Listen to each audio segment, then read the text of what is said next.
Oh my God. Oh, oh. He's bleeding, he's bleeding. Oh my gosh, there's blood. Oh my gosh!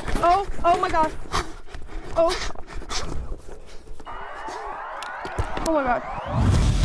Welcome to First Person Defender, where regular people come face to face with unknown attackers. He's got training, he's been shot! The gun, sir! Get off me! This hard! And fight their way out. You gonna show me your weapon? This is First Person Defender. Today, Chris is in a coffee shop when the beans hit the grinder. He's not gonna need caffeine to get his heart pumping on this one. These force-on-force scenarios use training guns that fire non-lethal projectiles. My name is Chris, and I'm originally from New Orleans, and I'm an insurance broker. I was in the military. I have some background in firearms. We used to do some hunting as kids, and I had a bow as well. I have 2 handguns. I'd like to shoot them more, but I just don't have time to shoot them usually. The only place that I would really want to carry it is if I went in town. And when I go in town, I'm usually going to a restaurant or a bar, and I don't want to leave my gun in my car thinking it would be broken into and stolen.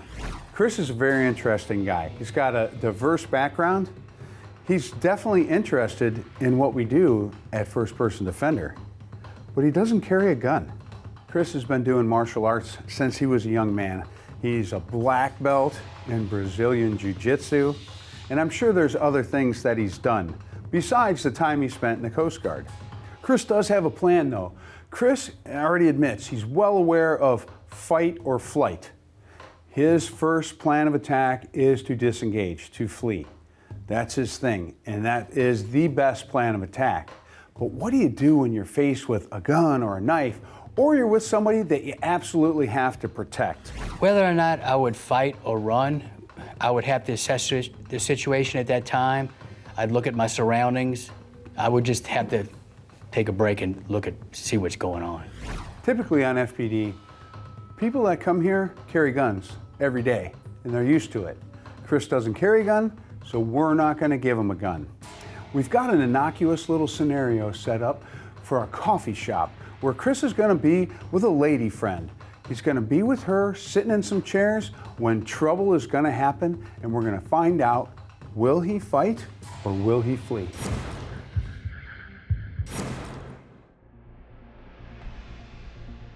Chris is a natural protector. As he sits down to have a coffee with a friend, there's a disruption. Does Chris act fast enough, or is he caught up in the grind? I had a wrestling background, so I like doing that. Is it similar to wrestling? Yeah, but it's more self-defense oriented. Freaking guys always causing me commotion like in the kitchen. WWE wrestling or like? No, real wrestling. What's real wrestling? You're talking about wrestling. There's a difference? There's a big difference. Yeah, there's a big difference. Okay. If you go to, you watch a college match or a high school match as opposed to the crap on TV on the weekends. They have that in Liam, you need Louisiana? anything? It's what? I'm all right. Thank you. Good. Like, is that a thing in Louisiana? Oh my God. Oh. He's bleeding, he's Oh bleeding. my gosh, there's blood. Oh my gosh! Oh my gosh. Oh. Oh my God, oh my God. Oh my God. Oh my God.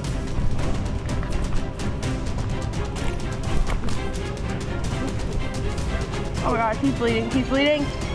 Oh my God. Call for help. Index, index, index.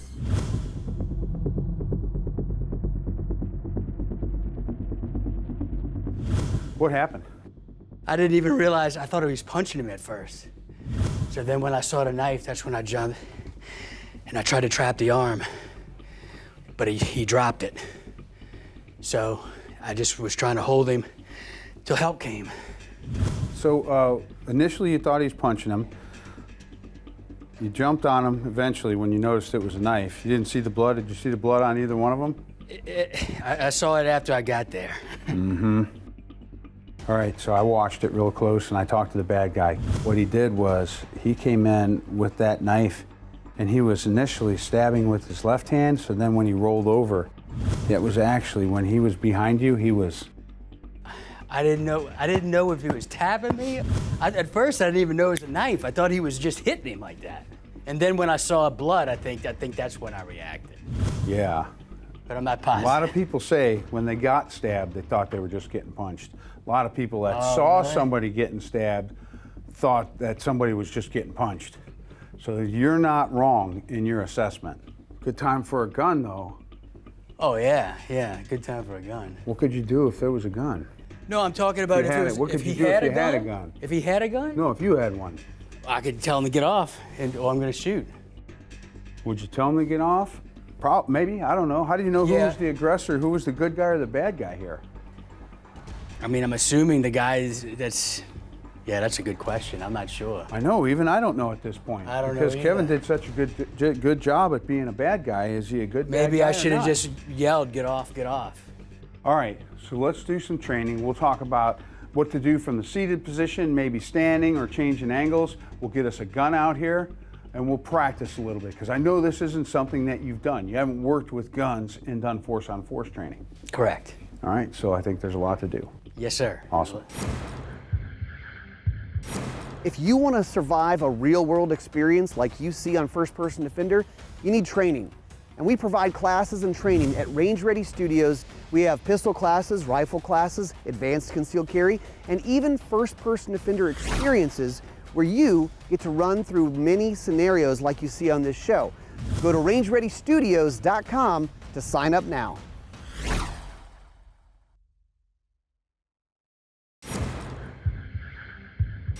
Chris, we're back at the scene of the crime. You had some time to process this. Now we know that you were fighting a guy who had a knife. You know that. Would you do that again? Yes, but I would approach it differently. Okay, tell me what you're thinking. I was thinking that actually it happened so fast, I didn't assess closely enough.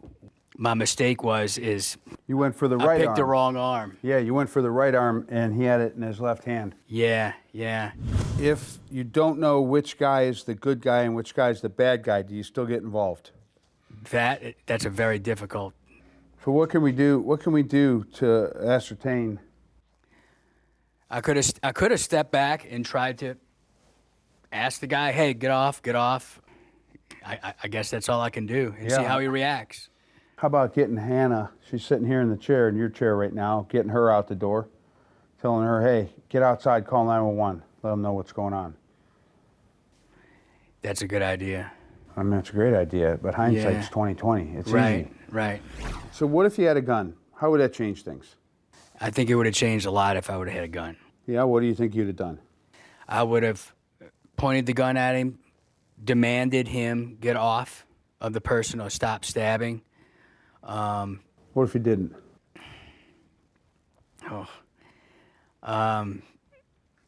Maybe shoot him if he kept on stabbing vigorously. Maybe shoot him in the leg. Man, that's a tough shot. So he gets on him, and he's stabbing him. Hey, stop! Stop! Hey, I got a gun! Stop! Bam. Okay, so sit down. Let's look at it from here. Just look at your shot and your angle from here. Let's give him some verbal commands from here, just for the hell of it. Talk to him, tell him, drop the knife. Stop I have a gun. Stop! Stop! Drop the knife! Drop the knife! Shoot him in the back. Really? Yeah.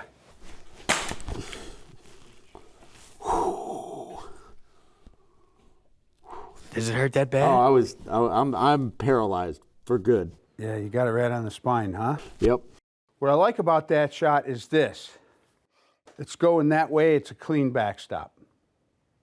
He did look at you and acknowledge you, didn't he? Yes, he did, and he's kept And what did going. he keep doing? Kept going. Grip, sights, and trigger. It's the fundamentals of handgun shooting. But a lot of self-defense situations happen in low light, and you may not have a good sight picture. Well, Crimson Trace laser grips are a game changer. We've tested it on this show for years, and they really work. Crimson Trace laser grips, instinctive activated. You don't have to think about it. You grip the gun, the laser turns on, and you can hit your target.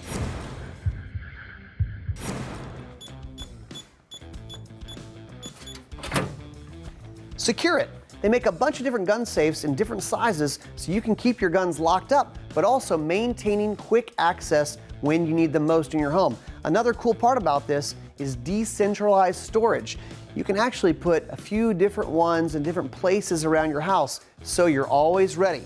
Check it out, secure it.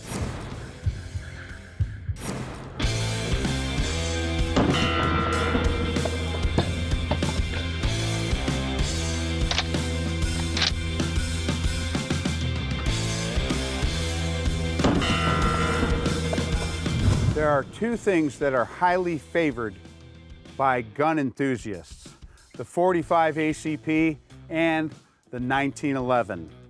Well, there are limitations when it comes to carrying the .45 and the 1911, especially when we start looking at the compact models. This gun with the flush fit magazine holds 7+1. So when I put that magazine in there, I've got 7+1 in the chamber. Having a reload is really important when you're talking about low capacity. So I can run a full-size 8-round magazine in this compact gun, but it's not the way I'm going to carry it. I can absolutely carry that for my reload. The second consideration with 1911s is that it is literally threading the needle. It's not a double stack magazine, and it's threading the needle to get that reload in. So practicing that on the range is going to be crucial for you. So I've got my flush fit magazine, put it in, chamber around, safety on. I'm going to keep my reload staged here on the table because, after all, what I'm really working on is that motor program of getting that spare magazine in the gun. I fire my shot, magazine comes out, pick up my spare, and what I want to do is I want to avert my eyes to that magazine well for just that split second. Put it back in the battery.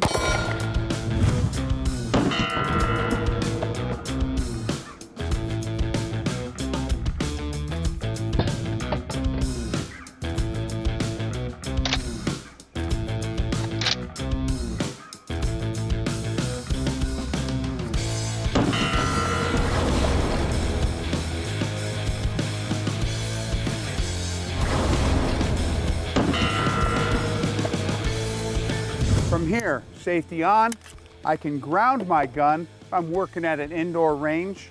I can pick up my magazine off the deck, and I can put that empty one back into the gun. Now I'm set up to do that again, because I'd ultimately like to be able to do this seamlessly, but I don't think I'll ever be able to do it without looking the magazine into the gun.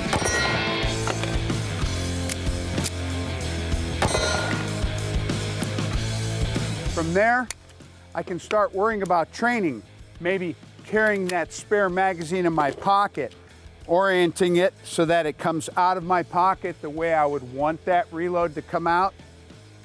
These are just things to think about when you're looking at the 1911 platform and lower capacity.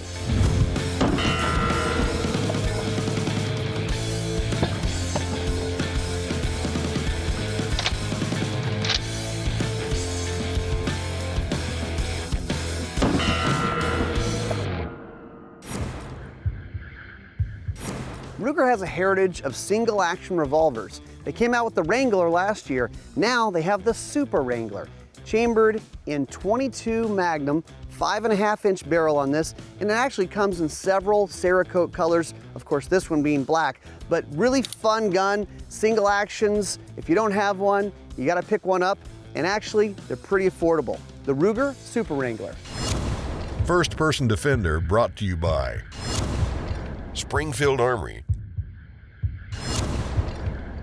Colt, T4E, Ruger, Range Ready, and Secure It.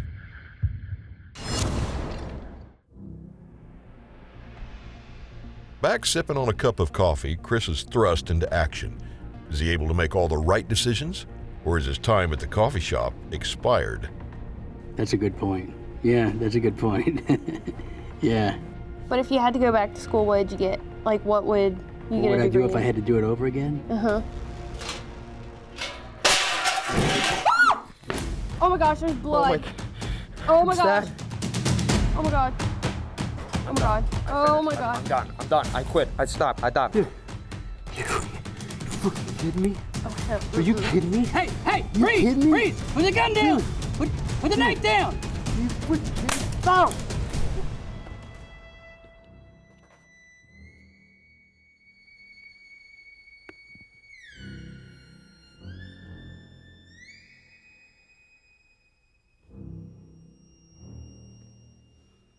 Geez, I guess I better call 911. Index!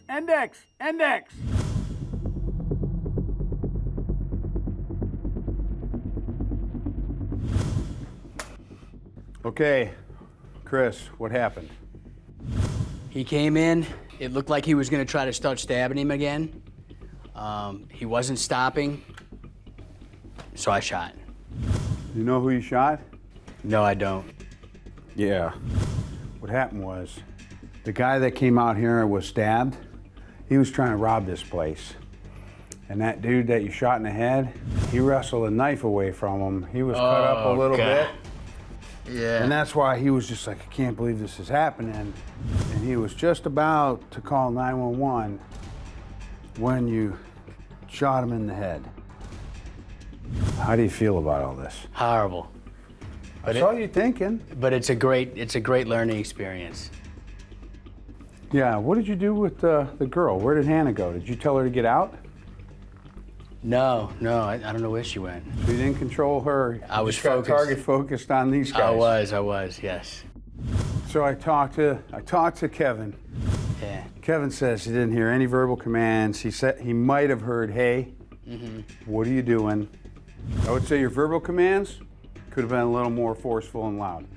That guy, he's definitely a threat to you at this distance with a knife. But if I'm going to be on him with a gun, with my finger on the trigger, and I've got good, if I've got a good sight picture, I've got him in the backdrop, when I say something to him, like, hey, I got a gun, drop the knife, something really loud, get him to look at me, and maybe he goes, holy crap, man, and he realizes you're there and drops the knife and says, man, this dude just tried to rob a place. What do we do after we shoot? We got to get help on the way, all right? So if you can call 911, that would be fantastic, because it would be you saying, hey, I need help. But if you need somebody else to call 911, you also have to be ready to direct them to say what happened. Hey, let them know there was a fight, there's a knife involved, there was a stabbing, and that I shot him, but I have a concealed carry permit, and when they come here, I won't be armed. I'll be safe. Because you don't know that that was a good guy yet. No. You're still just involved in a shooting. You don't have to say too much about it. All you have to do is say, this is what's going on, I need help. All right? Gotcha, yeah.